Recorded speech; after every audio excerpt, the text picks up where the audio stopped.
हाँ जी, नमस्कार। एक बार फिर से बहुत बहुत स्वागत है परिपूर्णता क्लासेस के एक और नई कक्षा में।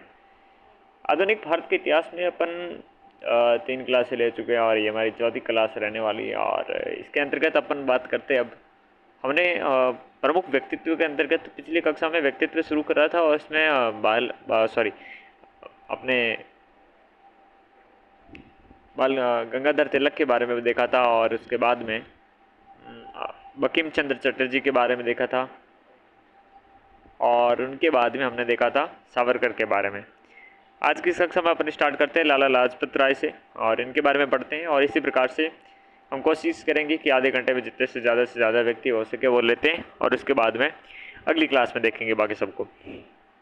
शेर पंजाब और पंजाब केसरी के उपनाम से लाला लाजपत राय जी को जाना जाता था। और क्या, शेर पंजाब और पंजाब केसरी उपनाम से प्रसिद्ध लाला लाजपत राय जी का जन्म हुआ था पंजाब की मोगा जिले में। पंजाब में इनका जन्म होता है, इसलिए ऑब्वियसली बात है पंजाब से संबंधित है, तभी हम पंजाब केसरी कह रहे हैं, शेर पंजाब कह रहे हैं, ठीक है ना। राजस्थान से उद्गम राजस्थान ही कहते हैं, शेर राजस्थान कहते हैं ना, तो ये पंजाब से संबंधित है। ऑब्वियसली बात है मोगा जिले के दूधी के लुधियाना पंजाब में 1865 में इनका जन्म हुआ था। कब होता है? 1865 में इनका जन्म होता है। पिता का नाम था राधा कृष्ण। पिता का नाम क्या था? राधा कृष्ण इनके पिता का नाम था। और माता का नाम था गुलाब देवी। माता कौन थी? गुलाब देवी थी इनकी माँ का नाम था। रेवाड़ी में इनकी प्रारंभिक शिक्षा होती है। ये प्रारंभिक शिक्षा पूछे तो रेवाड़ी में इनकी प्रारंभिक शिक्षा हो गई थी। और हिसार में आर्य समाज की शाखा एवं एक संस्कृत विद्यालय स्थापित किया इन्होंने क्या है, हिसार में आर्य समाज की शाखा और एक संस्कृत विद्यालय स्थापित किया था। आर्य समाज नेता लाला लाजपत राय ने लाला हंसराज के साथ मिलकर लाहौर में दयानंद एंग्लो वैदिक विद्यालय स्थापित किया था। तो इन्होंने हिसार में आर्य समाज की शाखा, आर्य समाज दयानंद सरस्वती के स्थापित समाज था, उसकी एक शाखा उन्होंने हिसार में प्रारंभ करते हैं और एक संस्कृत विद्यालय स्थापित किया, ठीक है ना। आर्य समाज के नेता हैं लाजपत राय ने लाला हंसराज के साथ मिलकर लाहौर में, कहाँ पर?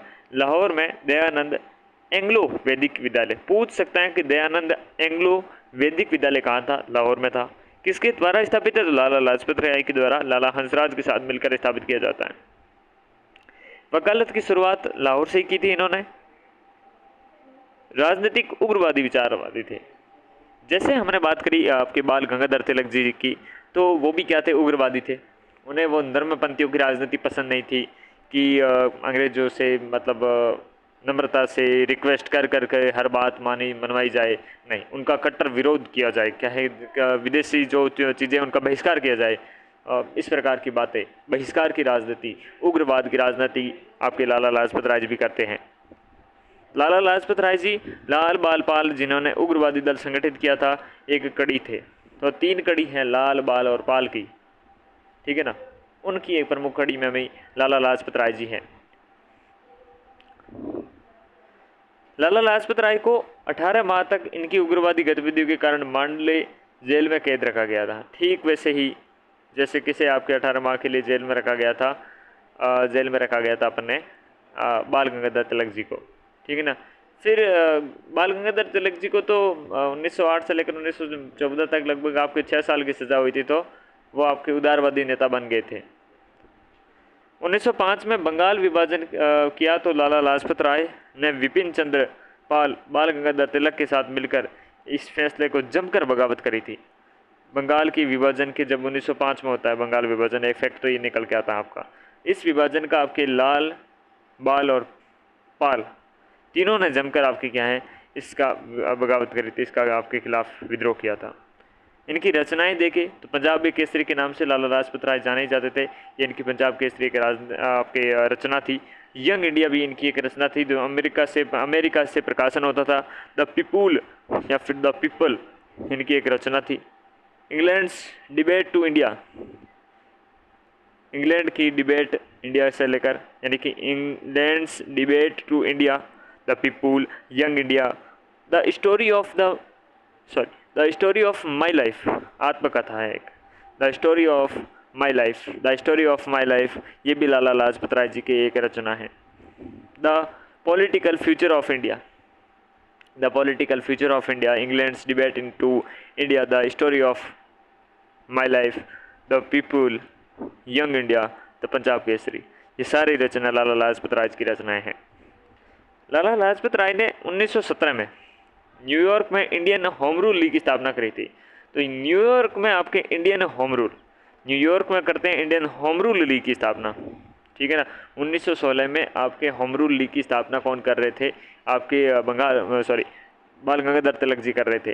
और अब लाला लाजपत राय जी 1917 में न्यूयॉर्क में इंडियन होम रूल लीग की स्थापना कर रहे हैं 1917। लॉर्ड हार्डिंग्स ने लाला लाजपत राय को खतरनाक षड्यंत्रकारी बताया, ठीक है ना।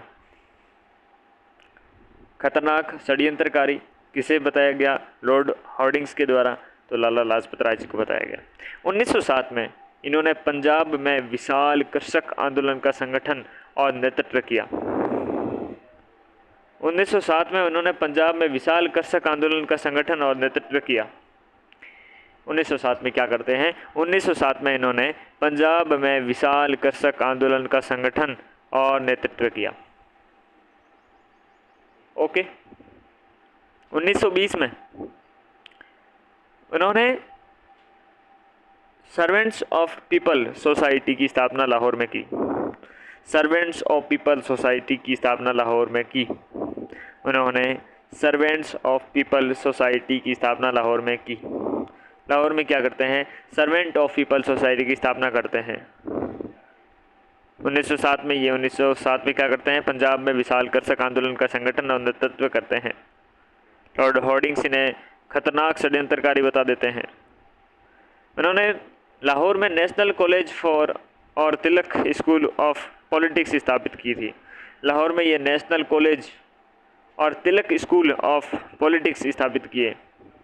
लाला लाजपत राय ने पंजाब नेशनल बैंक व लक्ष्मी बीमा कंपनी की स्थापना करते हैं। तो लाला लाजपत राय ने पंजाब में बहुत सारी बैंक, स्कूल्स, चीज़ें स्थापित कर रहे हैं। पंजाब नेशनल बैंक और लक्ष्मी बीमा कंपनी की स्थापना कर रहे हैं। तो PNB और साथ में लक्ष्मी आपके बीमा बैंक।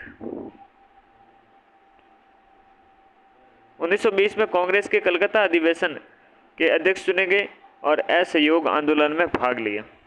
1920 में क्या, कांग्रेस के कलकत्ता अधिवेशन, जो 1920 में कांग्रेस के कलकत्ता अधिवेशन हुआ, उस कलकत्ता अधिवेशन के अध्यक्ष चुने गए थे। ये असहयोग आंदोलन में भाग लिया था इन्होंने, ठीक है ना। असहयोग आंदोलन में भाग लेने वाले कलकत्ता के जो कांग्रेस अधिवेशन होता है, इसमें आपके अध्यक्ष चुने गए थे। असहयोग आंदोलन के स्थगन के बाद लाला लाजपत राय लालजी स्वराज पार्टी में शामिल हो गए थे। असहयोग आंदोलन के स्थगन के बाद, जब असहयोग आंदोलन जब स्थगित कर दिया गया आपके गांधी जी के द्वारा, उसके बाद इस स्थगन के बाद लालजी स्वराज पार्टी थी, स्वराज पार्टी में शामिल हो गए थे। 1928 में साइमन कमीशन भारत आया और कांग्रेस ने इस कमीशन का विरोध किया। साइमन कमीशन है, ये साइमन कमीशन भारत आता है 1928 में, और इसका विरोध कौन करता है, कांग्रेस करती है। जब ये कमीशन लाहौर पहुंचा तो ये स्टेशन पर हज़ारों लोगों की भीड़ थी। लाला लाजपत राय इस प्रदर्शन के नेता थे।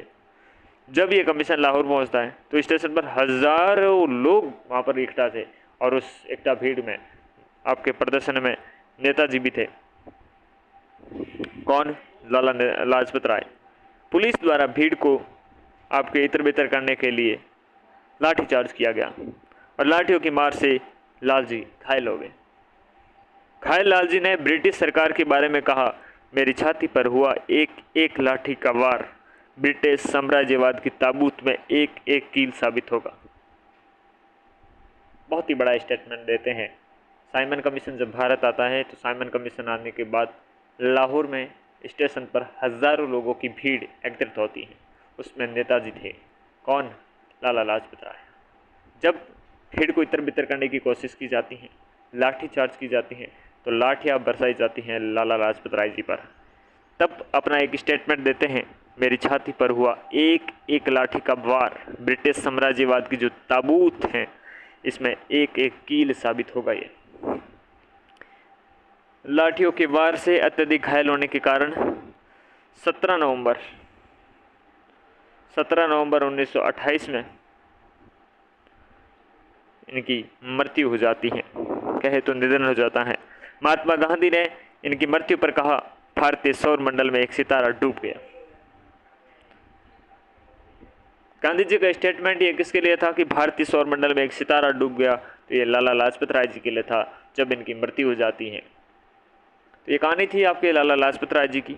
और जब लाला लाजपत राय जी की मृत्यु का बदला लेने के लिए देशभक्तों में आपके सैंडर्स की हत्या कर दी।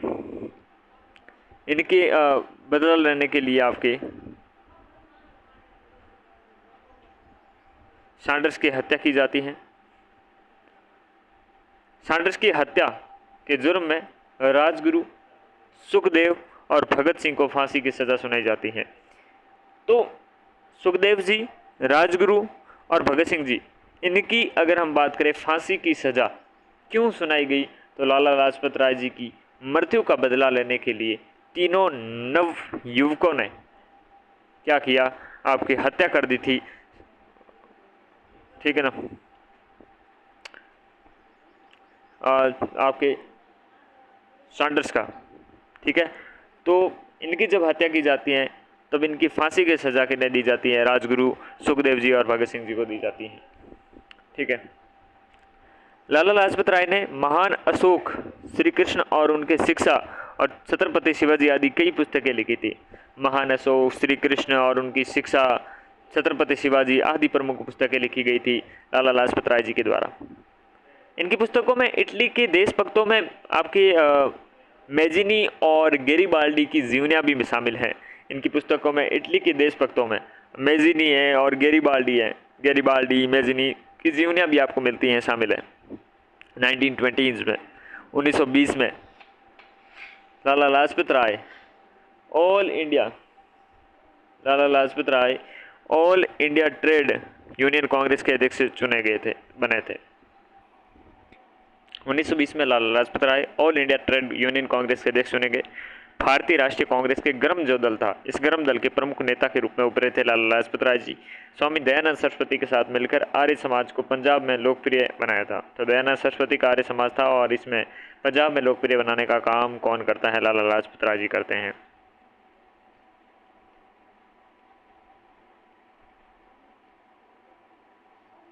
Okay, this is the story of Lala Lajpat Rai जी।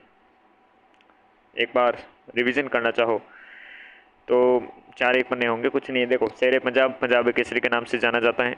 पंजाब में मोगा जिले में 1865 में इनका जन्म हुआ था, लुधियाना पंजाब में। पिता का नाम राधा कृष्ण, माता का नाम गुलाब देवी। रेवाड़ी में इनके आरंभिक शिक्षा होती है। हिसार में आर्य समाज की शाखा और एक संस्कृत विद्यालय स्थापित किया था हिसार में। और लाला लाजपत राय ने लाला हंसराज के साथ मिलकर आर्य समाज के नेता थे। और लाहौर में दयानंद एंग्लो वैदिक विद्यालय स्थापित किया था। वकालत की शुरुआत लाहौर से करते हैं। उग्रवादी विचारों से वाले व्यक्ति थे। लाल बारोपाल, जिन्होंने उग्रवादी दल संगठित किया था, एक कड़ी थे ये। 18 माह तक इन उग्रवादी गतिविधियों के कारण मांडले जेल में आपके रहे थे ये। 1905 में बंगाल विभाजन किया, जो लाला लाजपत राय ने पाल और बाल के साथ मिलकर इसका आपके जमकर विरोध किया था। Punjab Kesari, young India, the people, England's debate to India, the story of my life, the political future of India, ये सारी तीनों आपकी प्रमुख रूप से 5 है ये आपकी क्या है, रचनाएं हैं इनकी। 1917 में न्यूयॉर्क में इंडियन होम रूल लीग की स्थापना करते हैं ये। लाला लाजपत राय को खतरनाक षड्यंत्रकारी लॉर्ड हार्डिंग्स कहते हैं। 1907 में इन्होंने पंजाब में विशाल कर्षक आंदोलन के संगठन और नेतृत्व किया था। 1920 में सर्वेंट्स ऑफ पीपल सोसाइटी की स्थापना लाहौर में करी थी। लाहौर में नेशनल कॉलेज और तिलक स्कूल ऑफ पॉलिटिक्स की स्थापित किए। लाला लाजपत राय ने पंजाब नेशनल बैंक व लक्ष्मी बीमा कंपनी की स्थापना करी। 1920 में आपके कांग्रेस के कलकत्ता अधिवेशन में अध्यक्ष चुने गए। असहयोग आंदोलन में भाग लिया। असहयोग आंदोलन में स्थगन के बाद लाला लाजपत राय ने स्वराज पार्टी की शामिल हो गए। 1928 में साइमन कमीशन भारत आया और कांग्रेस ने इसका विरोध किया। लाहौर में आपकी स्टेशन पर पहुंचने पर हजारों लोगों ने भीड़ में रही थी। उस भीड़ में नेताजी भी थे। नेताजी पर लाठी लगी। इनके लाठी लगने पर इनका एक कथन देखने को मिलता है और ये कथन बाद में हमने देखा कि 17 नवंबर 1928 में मृत्यु हो जाती है। और महात्मा गांधी जी कहते हैं भारतीय सौर मंडल में एक सितारा है वो डूब गया।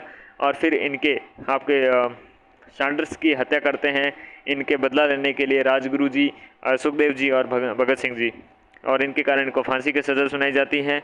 लाला लाजपत राय जी की महान अशोक श्री कृष्ण और उनकी शिक्षा, राज छत्रपति आपके शिवाजी आदि की पुस्तकें भी इन्होंने लिखी थी। देशभक्ति में इटली के भक्तों में आपके मेजिनी और गैरिबाल्डी की जीवनियाँ भी शामिल थी। 1920 में Lala Lajpat Rai all India trade union congress के अध्यक्ष बने। ये भारतीय आपके राष्ट्रीय कांग्रेस के गर्म दल के नेता थे। दयानंद सरस्वती के साथ मिलकर आर्य समाज में पंजाब में लोकप्रिय बनाने का काम इन्होंने किया था। ठीक है, चलिए नेक्स्ट अपने बात करते हैं। लाल जी हो गए अपने, बाल जी हो गए अपने। अब हम बात करते हैं पाल जी की। पाल जी की बात करते हैं, यानी कि विपिन चंद्र पाल के बारे में बात करते हैं। इनका जन्म 1858 में हुआ था, लगभग लाला लाजपत राय के समय में ही हुआ था। आपके हबीबगंज वर्तमान बांग्लादेश में हुआ था। कब हुआ था जन्म इनका? विपिन जी का आपके हबीबगंज जो वर्तमान क्या है बांग्लादेश में। ब्रह्म समाज नेता केशव चंद्र सेन के व्याख्यान सुनकर ये सनातन धर्म छोड़कर ब्रह्म आपके समाजी बन गए। तो सनातन धर्म छोड़कर आपके ब्रह्म समाजी बनते हैं। ब्रह्म समाज के नेता किसके? केशव चंद्र सेन के आपके व्याख्यान सुनकर। पिता नाम था रामचंद्र पाल, माता थी नारायणी। माता इनकी का नाम नारायणी था, रामचंद्र पाल था। रामचंद्र पाल इनके पिता थे। विपिन चंद्र पाल राजगोपाल बसु व नव गोपाल मित्र से प्रभावित होकर राष्ट्रवाद में शामिल हुए। राष्ट्रवाद में शामिल होने के किससे प्रभावित हुए थे? राम गोपाल बसु, और साथ में राम गोपाल बसु के साथ में आपके नव गोपाल मित्र और राजगोपाल बसु से प्रभावित होकर राष्ट्रवाद में शामिल होते हैं। बंग भंग और स्वदेशी आंदोलन के ज़माने में विपिन चंद्र पाल ने बड़े ज़ोरों से काम किया। बंग भंग और स्वदेशी आंदोलन में आपके ज़माने में क्या है, विपिन चंद्र पाल ने बड़े ज़ोरों से काम किया था। भारतीय स्वाधीनता आंदोलन की रूपरेखा तैयार करने में प्रमुख भूमिका निभाने वाले लाल बाल पाल के आपके तिगड़ी में एक विपिन चंद्र पाल राष्ट्रवादी नेता थे। ठीक है ना। इंग्लैंड में रहकर स्वराज्य नामक एक पत्रिका निकाली थी। तो इंग्लैंड में रहकर आपके स्वराज्य नामक एक पत्रिका निकाली थी। इंग्लैंड में रहकर, वैसे स्वराज की पहली मांग किसने करी थी? स्वराज की पहली मांग आपके किसने करी थी? बाल जी ने करी थी, बाल गंगाधर तिलक ने। वही स्वराज्य नामक एक पत्रिका निकाली थी इंग्लैंड में रहकर। भारत में इन्होंने न्यू इंडिया नामक एक अंग्रेजी साप्ताहिक पत्रिका, न्यू इंडिया नामक एक अंग्रेजी साप्ताहिक पत्रिका निकाली थी। किसने? आपके विपिन चंद्र पाल ने न्यू इंडिया नाम से एक अंग्रेजी साप्ताहिक पत्रिका निकाली थी, और इंग्लैंड में रहकर स्वराज्य नामक पत्रिका निकाली थी। आपके परिदर्शक साप्ताहिक जो एक सिलट से छपती थी, इसके सहायक संपादक थे। तो परिदर्शक हैं, इस परिदर्शक के क्या हैं? सहायक संपादक हैं।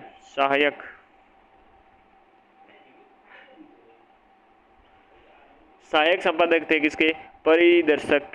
परिदर्शक के सहायक संपादक थे, जो एक साप्ताहिक थी, वीकली थी सिलहट से छपती थी। न्यू इंडिया, स्वराज्य, तिगड़ी में शामिल थे। राष्ट्रवादी नेता क्यों बने? किससे प्रभावित हुए? राजगोपाल बसु और नवगोपाल मित्र से। क्यों इन्होंने ब्रह्म समाजी इस्तेमाल आपके अपनाया? सनातन धर्म छोड़कर केशव चंद्र सेन के आपके व्याख्यान सुनकर। ओके, रामचंद्र पाल और नारायणी देवी इनके माता पिता थे। इनके अन्य पत्रिका वंदे मातरम जो 1906-07 में, और द हिंदू रिव्यू 1913 में, द हिंदू रिव्यू आता है 1913 में, और वंदे मातरम 1906-07 में अन्य पत्रिकाएं थी। प्रमुख रचनाएं देखते हैं इनकी प्रमुख रचनाओं में आपके Indian nationalism, Swaraj and the present situation, Swaraj and the present situation, the basis of reform, the new spirit, studies in आपके हिंदुइज्म, क्वीन विक्टोरिया बायोग्राफी, एक बायोग्राफी लिखते हैं क्वीन विक्टोरिया के लिए। Studies in Hinduism, the new spirit, the basis of reform, Swaraj and the present situation, Indian nationalism, ये सारी क्या थी, विपिन चंद्र पाल की प्रमुख रचनाएं थी। ये प्रमुख रचनाएं किसकी थी, विपिन चंद्र पाल की प्रमुख रचनाएं थी। भारत में क्रांतिकारी विचारधारा के जनक विपिन चंद्र पाल 1886 में कांग्रेस के सदस्य बने। ये कांग्रेस के सदस्य कब बनते हैं, 1886 में बनते हैं। भारत में क्रांतिकारी विचारधारा के जनक विपिन चंद्र पाल, भारत में कांग्रेस विचारधारा के जनक विपिन चंद्र पाल 1886 में कांग्रेस के सदस्य बने थे। भारत में क्रांतिकारी विचारधारा के जनक विपिन चंद्र पाल 1886 में कांग्रेस के सदस्य बने थे। कांग्रेस के अधिवेशन मद्रास 1887 में भारतीय आपके सशस्त्र अधिनियम के निरस्त करने की मांग की थी। कांग्रेस के अधिवेशन हुआ था मद्रास में, कब हुआ था, मद्रास में हुआ था, 1887 में हुआ था। मद्रास के इस अधिवेशन में भारतीय सशस्त्र अधिनियम को निरस्त करने की मांग की थी। किसने, विपिन चंद्र पाल जी ने करी थी। 1907 में अरविंद घोष पर राजद्रोह का मुकदमा चलाया गया और इन्हें गवाही देने के लिए बुलाया गया, तो इन्होंने मना कर दिया, मना करना उचित समझा। इसके लिए उन्हें 6 माह की सज़ा सुनाएगी। 6 महीने की सज़ा, क्यों कि भाई इन्होंने मना कर दिया कि मैं अरविंद घोष के खिलाफ राजद्रोह का जो मुकदमा चलाया जा रहा था उस पर गवाही नहीं दूंगा रे, नहीं दूंगा। 1907 का मामला था ये। मदन लाल डिंगारा ने सन 1909 में करजन वाइल की हत्या करने पर स्वराज्य नामक पत्रिका का प्रकाशन बंद कर दिया। मदन लाल डिंगारा ने सन 1909 में करजन वाइली की हत्या करने पर स्वराज्य नामक पत्रिका का प्रकाशन बंद कर दिया। विपिन चंद्र पाल ने स्वराज्य नामक पत्रिका का प्रकाशन बंद कब किया, जब करजन वाइली, कौन भाई, करजन वाइली की हत्या कर दी जाती है। किसके द्वारा, आपके मदन लाल डिंगारा के द्वारा, 1909 में।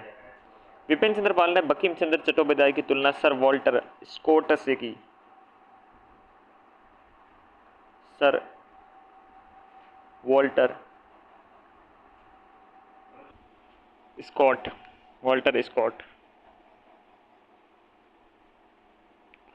Sir Walter Scott. इस तरह स्वतंत्र भारत सपना लिए 20 मई 1932 में विपिन चंद्र पाल कलकत्ता में इनका निधन हो जाता है। 20 मई को 1932 में इनकी क्या है, इनका निधन हो जाता है। विपिन चंद्र पाल एक भारतीय क्रांतिकारी शिक्षक और पत्रकार और लेखक थे। विपिन चंद्र पाल को भारतीय में क्रांतिकारी विचारों का जनक भी माना जाता है। भारतीयों में क्रांतिकारी विचारों का जनक किसे कहा जाता है, आपके विपिन चंद्र पाल को कहा जाता है। 1921 में गांधी जी की आलोचना करते हुए इन्होंने कहा था, आपके विचार तार्किक नहीं है बल्कि जादू पर आधारित हैं। आपके विचार तार्किक नहीं है बल्कि जादू पर आधारित है। पर बॉस, जादू ज़्यादा चल गया, आज भी नोटों पे उनका नाम चल गया। चलो, आपके अपने विचार थे, जो भी थे। 1921 में ये बात करते हैं आलोचना करते हुए। आलोचक भी होते हैं बड़े व्यक्तियों के, तो बस ये विपिन चंद्र पाल थे। 1858 में इनका आपके वर्तमान बांग्लादेश में हबीबगंज में इनका जन्म होता है।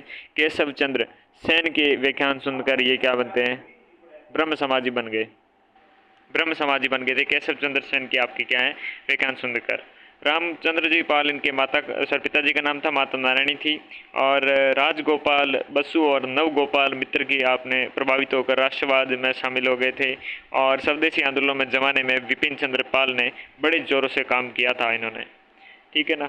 लाल बाल पाल की तिगड़ी में ये नेता रहे थे। स्वराज्य नामक एक पत्रिका निकाली थी। न्यू इंडिया नाम से भी एक अंग्रेजी साप्ताहिक पत्रिका निकाली थी।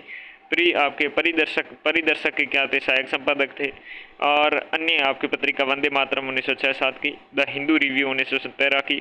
प्रमुख रचनाएं Indian nationalism, Swaraj and the present situation, the basis of reform, the new spirit, studies in Hinduism, queen Victoria, जो एक बायोग्राफी थी। भारत में कांग्रेस आपके क्रांतिकारी विचारधारा के जनक विपिन चंद्र पाल 1886 में कांग्रेस के सदस्य बने, ठीक है ना। तो क्या ये जनक थे अपने क्रांतिकारी विचारधारा के। अधिवेशन है मद्रास में 1887 में, उसमें भारतीय शस्त्र अधिनियम का निरस्त करने की मांग करते हैं। राजद्रोह का जब मुकदमा चला अरविंद घोष कर, उस पर आपकी गवाही देने के लिए मना किया। इस कारण से आपसे 1907 में 6 महीने की सजा सुनाई गई थी आपको, ठीक है। तो ये सजा सुनाई गई थी। मदन लाल डिंगारा ने सन 1909 में करजन वाइली की हत्या करने पर स्वराज्य नामक पत्रिका का प्रकाशन बंद कर दिया था। विपिन चंद्र पाल ने बंकिम चंद्र चट्टोपाध्याय की तुलना सर वॉल्टर स्कॉट की से की थी। बंकिम चंद्र चट्टोपाध्याय की तुलना किससे करते हैं? सर वॉल्टर स्कॉट से करते हैं। 20 मई 1932 में विपिन चंद्र पाल का कोलकाता में निधन हो जाता है। ठीक है ना, ये सारी बातें इनकी निकल के आती। नेक्स्ट है अपने सुभाष चंद्र बोस। सुभाष चंद्र जी बोस। सुभाष जी का जन्म अपने 23 जनवरी 1897 में होता है। वे सब उड़ीसा कटक में होता है। इनके पिता जानकी दास थे, माता प्रभावती था। प्रभावती इनके माताजी का नाम और जानकी दास इनके पिताजी का नाम। और इनकी प्रारंभिक शिक्षा कटक में ही होती है। उच्च शिक्षा कलकत्ता विश्वविद्यालय में होती है। और इससे बात है उस शिक्षा लेने के लिए कलकत्ता में जाएंगी, पास में अच्छे कॉलेज है वहाँ पर ही जाएंगी। जानकी दास ने 1912 में बंगाल विधानसभा के सदस्य बने। जानकी दास क्या है? इनके पिताजी 1912 में बंगाल विधानसभा के सदस्य बने थे। उन्हें राय बहादुर की उपाधि मिली थी। इनके पिता को जानकी दास जी को राय बहादुर की उपाधि मिली थी। 1919 में सुभाष चंद्र बोस ICS की परीक्षा के लिए इंग्लैंड गए थे। बहुत बड़ी बात 1919 की बात है। ये ICS के परीक्षा के लिए इंग्लैंड गए थे, तो पहुंची हुई हस्ती तो था ही ये। इन्होंने वहाँ पर कैम्ब्रिज विश्वविद्यालय में प्रवेश लिया। तो इन्होंने वहाँ पर कैम्ब्रिज विश्वविद्यालय है, इस कैम्ब्रिज विश्वविद्यालय में प्रवेश लिया था 1920 में। इन्होंने ICS की परीक्षा उत्तीर्ण की और चतुर्थ स्थान प्राप्त किया था। Fourth rank, he got fourth rank, it's big thing. 1920 में इन्होंने ICS की परीक्षा उत्तीर्ण करते हैं और चतुर्थ आपके स्थान, fourth rank he got, this is the big deal. ICS जैसी नौकरी छोड़कर इन्होंने देश सेवा का संकल्प लिया। चौथी रैंक हासिल करने के बाद, यहाँ पर चपरासी की रैंक नहीं निकलती है, यहाँ पर ICS की रैंक निकालने के बाद इस पर त्याग दे रहे, इसको नौकरी को छोड़ रहे हैं। क्यों? देश सेवा के लिए। ये आप और मैं नहीं कर सकते, इसलिए हम हैं, वे हैं। इनकी राजनीतिक गुरु आपके देश बंधु चित्तरंजन दास थे। इनके गुरु कौन थे? आपके राजनीतिक गुरु देश बंधु चित्तरंजन दास, जिनके मार्गदर्शन में इन्होंने कार्य किया। सुभाष चंद्र बोस ने असहयोग आंदोलन से बड़ी सक्रियता से भाग लिया था। जो असहयोग आंदोलन होता है, इस असहयोग आंदोलन में बहुत ही बेहतरीन तरीके से सक्रिय रूप से इन्होंने भाग लिया। और दिसंबर 1921 में 6 महीने के लिए, 6 माह के लिए इन्हें आपके कैद की सज़ा सुनाई गई थी। गांधी जी के असहयोग आंदोलन वापस लेने के बाद इन्होंने विरोध किया था कि ये क्या बचकाना हरकत है। एक छोटी सी आपकी घटना घटित होती है, कुछ एक व्यक्ति मारे जाते हैं, नहीं मारे जाते, आप ये घटना आप ये वापस ले। कहीं ना कहीं एक बात देखें तो महात्मा गांधी जी के द्वारा ये लिया गया कदम बहुत ही सोचने का कदम था। क्या उन्हें ये कदम लेना चाहिए था? अगर ये कदम नहीं लेते, क्या कहानी जैसी थी वैसी होती या कहानी कुछ और होती? ठीक है ना, आगे बढ़ते हैं। चित्तरंजन दास, मोतीलाल नेहरू ने स्वराज पार्टी की स्थापना करते हैं। तो स्वराज पार्टी, चित्तरंजन दास और मोतीलाल नेहरू, इसी स्वराज पार्टी में आपके कौन थे? लाला लाजपत राय जी थे। ये आपके शामिल हो जाते जब असहयोग आंदोलन वापस लिया जाता है। तो इन्होंने स्वराज पार्टी के विचारों से प्रचार किया। तो ये जो स्वराज पार्टी थे, इनके प्रचार करने का काम कौन करता है? इनके विचारों की ये आपके सुभाष चंद्र बोस जी करते हैं। इन पर क्रांतिकारी षड्यंत्र का आरोप लगाकर ब्रिटिश सरकार ने अक्टूबर 1926 को उन्हें गिरफ्तार कर बर्मा के मांडले जेल में भेज दिया गया था। तो बर्मा की मांडले जेल में बाल गंगाधर तिलक जी गए थे, लाला लाजपत राय जी गए थे, और अब हम पढ़ रहे हैं सुभाष चंद्र बोस जी भी अक्टूबर 1924 में गिरफ्तार करके बर्मा के मांडला जेल में आपके भेज दिया जा रहा है। क्यों? क्योंकि क्रांतिकारी षड्यंत्र के आरोप लगाकर। 1927 में साइमन कमीशन भारत आने पर उन्होंने इनके विरोध में आंदोलन की अगुवाई करी है। 1928 में कांग्रेस के कलकत्ता अधिवेशन में नेहरू रिपोर्ट की औपनिवेश स्वराज की मांग का विरोध किया और पूर्ण स्वाधीनता दिए जाने के लिए बात कही। 1928 में आपके कलकत्ता अधिवेशन हुआ था, उसमें नेहरू की जो रिपोर्ट थी औपनिवेशिक स्वराज की मांग का विरोध करने का काम करते हैं और पूर्ण स्वराज करने, अधिकार, स्वाधीनता दिए जाने की बात कहते हैं। सुभाष चंद्र बोस को अखिल भारतीय ट्रेड यूनियन कांग्रेस का अध्यक्ष भी चुना गया था।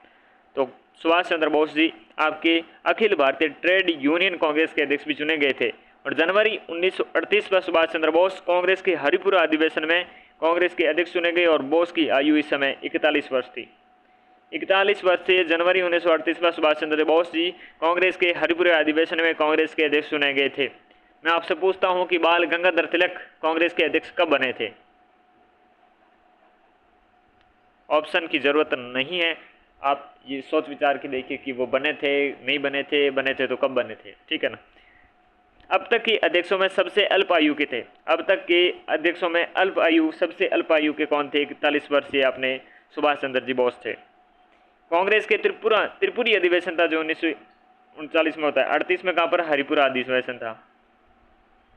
यहाँ पर त्रिपुरी अधिवेशन है जो 1939 में होता है, इसमें कांग्रेस के अध्यक्ष ये भी चुने गए थे, ठीक है ना। कांग्रेस के त्रिपुरी अधिवेशन में इन्होंने महात्मा गांधी के प्रत्याशी पट्टाभी सीतारामैया को पराजित किया था।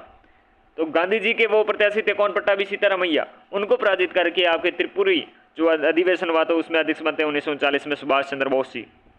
महात्मा गांधी से सुभाष चंद्र बोस के वैचारिक मतभेद थे। कांग्रेस कार्यकारिणी में गांधी जी के समर्थकों का बहुमत था। कांग्रेस की जो कार्यकारिणी थी उस कार्यकारिणी में गांधी जी के समर्थन थे। और ये बात आपको याद रखनी है कि गांधी जी के विचारों से सुभाष चंद्र बोस आपके मतभेद रखते थे। गांधी जी से मतभेद होने पर अध्यक्ष पद से त्याग पत्र देकर 1 मई 1939 को उन्होंने फॉरवर्ड ब्लॉक की स्थापना की और शीलभद्र याजी के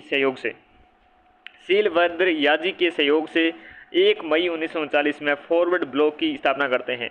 तो इम्पोर्टेंट बात निकल के आते हैं कि 1 मई 1939 की बात है कि आपके फॉरवर्ड क्या है? फॉरवर्ड ब्लॉक की स्थापना करते हैं शीलभद्र याजी के सहयोग से। सेकेंड वर्ल्ड वॉर में इन्होंने भारतीयों से अंग्रेजों को सहायता न देने की अपील करी थी। अंग्रेजों की आपके हेल्प करने से मना करते हैं ये जब सेकेंड वर्ल्ड वॉर होती है उस समय। 2 जुलाई 1940 को होलबेल स्मारक ध्वस्त करने के आरोप और भारत सुरक्षा कानून के अंतर्गत इन्हें गिरफ्तार कर लिया गया था। इन्हें गिरफ्तार कब किया गया? 2 जुलाई 1940। 2 जुलाई 1940 को होलबेल स्मारक ध्वस्त करने के आरोप और भारतीय सुरक्षा कानून के अंतर्गत इन्हें गिरफ्तार किया गया। जेल में इन्होंने आमरण अनशन शुरू कर दिया। इस पर इन्हें जेल से रिहा कर कलकत्ता के एलिंगन रोड स्थित घर में नजरबंद कर दिया गया था। जो कलकत्ता का एलिंगन रोड स्थित है इनका घर था, एलिंगन रोड स्थित घर था, उसमें आपके नजरबंद कर दिया गया था। इन्होंने क्या किया था? जेल में आमरण अनशन कर दिया था। लेकिन आज के ज़माने में आज के दिन अगर आमरण अनशन करोगे सिर्फ मर के निकलोगे, कोई रिजल्ट नहीं निकलता है। 16 जनवरी 1941 को ये अंग्रेजों को चकमा देकर घर से निकल गए और ये पठान के वेश में छुपते हुए काबुल पहुंच गए थे। 16 जनवरी 1941 को अंग्रेजों को चकमा देकर आपके घर से निकल गए और ये पठान के वेश पे छुपते हुए काबुल पहुंचे थे। कहाँ पर? काबुल पहुंच गए थे। ये पेशावर व रूस होते हुए मार्च 1941 में जर्मनी के बर्लिन शहर पहुंचे थे। पेशावर व रूस होते हुए काबुल पहुंचकर काबुल के बाद पेशावर और रूस होते हुए मार्च 1941 में जर्मनी के बर्लिन शहर में पहुंच गए थे। जर्मनी में सुभाष चंद्र बोस ने हिटलर से मुलाकात करते हैं। किससे? हिटलर से मुलाकात करते हैं। जर्मनी में इन्हें नेताजी कहकर पुकारा जाता था। रास बिहारी बोस के निमंत्रण पर सुभाष चंद्र बोस जापान पहुंचे और आज़ाद हिंद फौज आपकी कमान थी वो संभालते हैं। आज़ाद हिंद फौज की कमान संभालते हैं रास बिहारी बोस के निमंत्रण पर। 8 नवंबर 1943 में जापान सरकार को नवविजित अंडमान व निकोबार द्वीपों को भी आज़ाद हिंद की अस्थायी सरकार को सौंप दिया गया। आज़ाद हिंद की जो अस्थायी सरकार थी उसको सौंप दिया गया 8 नवंबर 1943 को। जापान सरकार को नवविजित अंडमान और निकोबार द्वीपों को किसे सौंपना पड़ा? आज़ाद हिंद की अस्थायी सरकार को। इस प्रकार आज़ाद हिंद सरकार को अपने पहले 2 प्रदेश मिले जिनका नाम बाद में शहीद और आपके स्वराज द्वीप रखा गया। जो वर्तमान में शहीद और स्वराज द्वीप है ये आपके क्या है? ये प्रमुख रूप से आपके आज़ाद हिंद सरकार को पहले 2 प्रदेश मिले थे। देखिएगा सुभाष चंद्र बोस जो राजद्वीप हैं, देखो दिसंबर 2018 में आपके परिवर्तित नाम है द्वीपों के। पुराना नाम था राजद्वीप जिसे आपके राज को कर दिया गया बोस, सुभाष चंद्र बोस। हेवलॉक को कर दिया गया शहीद और नील द्वीप को कर दिया गया स्वराज। तो नील बना स्वराज, हेवलॉक बना आपकी शहीद और रोस बना बोस। देवलोक द्वीप बना आपके हेवलॉक द्वीप बना शहीद और नील द्वीप बना आपके स्वराज। आज़ाद हिंद सरकार की अस्थायी सरकार की घोषणा करने के पश्चात नेताजी ने सिंगापुर में झांसी की रानी लक्ष्मीबाई रेजिमेंट बनाई और इस रेजिमेंट के संचालित कप्तान लक्ष्मी को नियुक्त किया गया। आईएनए की 3 ब्रिगेडों के नाम सुभाष चंद्र ब्रिगेड, गांधी ब्रिगेड और नेहरू ब्रिगेड था। तो देखिएगा, आज़ाद हिंद सरकार ने अस्थायी सरकार की घोषणा करने के पश्चात नेताजी ने आपके सिंगापुर में झांसी की रानी लक्ष्मीबाई रेजिमेंट बनाई। कहाँ पर? सिंगापुर में। इस रेजिमेंट के संचालन के कप्तान लक्ष्मी को नियुक्त किया गया। INA की 3 ब्रिगेडों के नाम सुभाष चंद्र ब्रिगेड, गांधी ब्रिगेड और नेहरू ब्रिगेड था। सुभाष जी के प्रमुख नारे हैं, तुम मुझे खून दो मैं तुम्हें आज़ादी दूंगा, द वेरी फेमस। और बच्चे बच्चे को पता है, दिल्ली चलो, दिल्ली चलो का नारा भी किसका था? सुभाष चंद्र बोस जी का था। सूत्रों के अनुसार आपके वायुयान दुर्घटना में 18 अगस्त 1945 में इनकी मृत्यु हो गई। ये सूत्रों का मानना है, कोई पुष्टिकरण नहीं है इनका। ये मृत्यु का, इनका निधन का, ये पूरी घटना आज तक एक रहस्य के जंजाल में फंस गई है। मृत्यु के रहस्य को जानने हेतु आपके शाहनवाज आयोग, आपके खोसला आयोग और मुखर्जी आयोग का गठन किया गया था। तो पूछ सकता है कि बोस जी की आपकी मृत्यु से संबंधित प्रमुख आयोग कौन से थे जिनको आप रहस्य को पता लगाने के लिए किया गया था? तो शाहनवाज आयोग, खोसला आयोग और मुखर्जी आयोग। तो मुखर्जी आयोग, खोसला आयोग और आपके शाहनवाज आयोग, तो ये थे हमारे महान नेताजी सुभाष चंद्र जी बोस, जिनके बारे में हमने विस्तृत चर्चा करी। और इनके बारे में हमने देखा कि इनका जन्म 23 जनवरी 1897 में कटक उड़ीसा में होता है। जानकी दास इनके पिताजी थे, प्रभावती इनके माताजी थी। प्रारंभिक शिक्षा इनकी कटक में होती है, उच्च शिक्षा कलकत्ता में होती है। जानकी दास जी इनके 1912 में बंगाल विधानसभा के सदस्य चुने गए। राय बहादुर की उनकी उपाधि थी। 1919 में आपके सुभाष चंद्र बोस ICS की परीक्षा के लिए इंग्लैंड गए थे और कैम्ब्रिज विश्वविद्यालय में प्रवेश किया था उन्होंने। 1920 में ICS की परीक्षा उत्तीर्ण करते हैं, न केवल उत्तीर्ण करते हैं, 4th रैंक भी हासिल करते हैं। ICS जैसी नौकरी छोड़कर देश सेवा का हमने संकल्प लिया। देश बंधु चित्तरंजन दास थे इनकी राजनीतिक गुरु, इन्हीं के मार्गदर्शन में इन्होंने काम किया। सुभाष चंद्र बोस ने असहयोग आंदोलन में बड़ी सक्रियता भाग निभाई। 1921 में दिसंबर में गिरफ्तार कर 6 माह के लिए इन्हें कैद कर दिया गया। गांधी जी के असहयोग आंदोलन वापस ले जाने पर इन्होंने इस चीज़ का विरोध किया। चित्तरंजन दास एवं मोतीलाल नेहरू ने स्वराज पार्टी की स्थापना करी, तब इन्होंने स्वराज दल पार्टी के विचारों का प्रचार किया। सुभाष चंद्र बोस पर क्रांतिकारी षड्यंत्र का आरोप लगाकर ब्रिटिश सरकार ने अक्टूबर 1924 में गिरफ्तार करके इन्हें आपके बर्मा के मांडले जेल में भेज दिया गया था। 1927 में साइमन कमीशन भारत आने पर इन्होंने विरोध किया, आंदोलन की अगुवाई करी। 1928 में कांग्रेस के कलकत्ता अधिवेशन में नेहरू रिपोर्ट के औपनिवेशिक स्वराज की मांग का विरोध किया। पूर्ण संविधान आपके स्वाधीनता के लिए जाने की बात कही। सुभाष चंद्र बोस को अखिल भारतीय ट्रेड यूनियन कांग्रेस का अध्यक्ष भी चुना गया। जनवरी 1938 में बोस जी कांग्रेस के हरिपुरा अधिवेशन में कांग्रेस के अध्यक्ष चुने गए और बोस आयु के हिसाब से उस समय 41 वर्ष थी और अब तक के अध्यक्षों में सबसे अल्प आयु के थे। कांग्रेस के त्रिपुरी अधिवेशन में 1939 में भी कांग्रेस के अध्यक्ष चुने गए थे और इस समय महात्मा गांधी के प्रत्याशी थे पट्टाभी सीतारामैया, उनको इन्होंने पराजित किया था। और बोस जी के विचार महात्मा गांधी जी से मेल नहीं खाते थे, काफ़ी मतभेद था। कांग्रेस की कार्यकारिणी में गांधी जी का समर्थन था, बहुमत था वहाँ पर। गांधी जी